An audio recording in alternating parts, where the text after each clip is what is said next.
Hey, this is Dr. Mike, and in this video, I want to share with you how to use hand gestures so that your group actually understands and can respond to the hand gestures that you're using.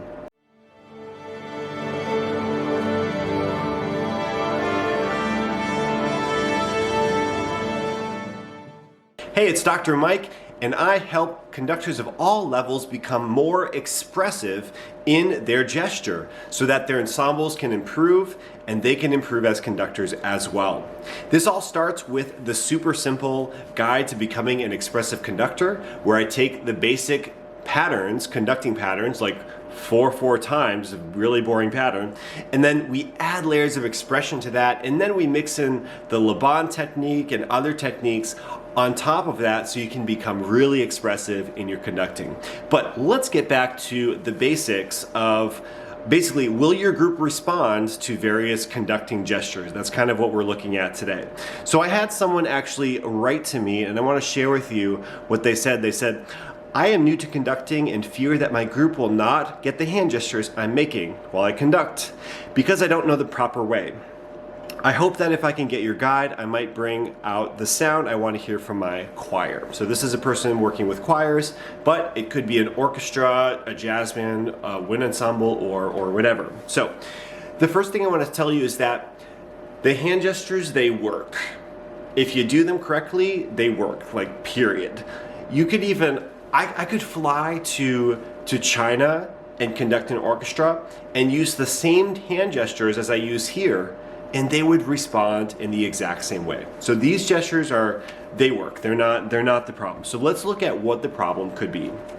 Okay, first of all, your ensemble or your choir, they need to have learned the music well enough where they can react to your gestures and new things. So if you give them a piece of like a Persichetti piece or something difficult that they're trying to figure out, and they're like really trying to read the notes and sight read and so on, they might not be able to respond to your little gestures if you give it to them so early on in the process.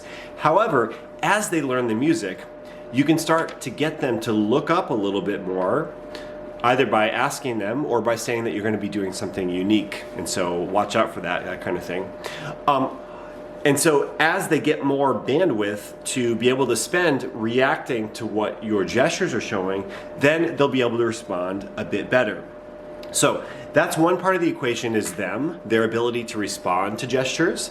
The second part of the equation is your ability to show clear gestures to your ensemble will make all the difference. Now, like I said, the gestures do work, guaranteed. So if your ensemble is staring at you and you try let's say a Laban punch gesture, so you give a strong like boom, impetus, even with an open hand like that, right? If they don't respond to that, it means you didn't do it with enough conviction or clearly enough. So it's possible you just kind of went like this. There's no meaning behind that really, right?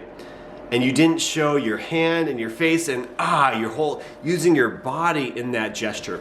So you have to be super convincing with whatever gestures you're going to be using, and clear. Clarity is king.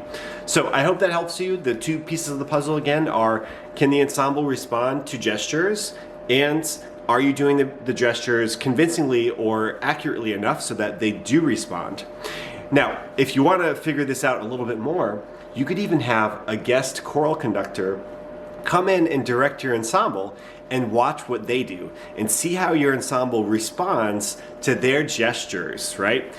Chances are you'll be able to pick up a couple right there and then that will work in all other cases. So I hope this was helpful. If it was, please like the video and consider subscribing to the channel where I'm teaching you how to conduct music at a very, very high level.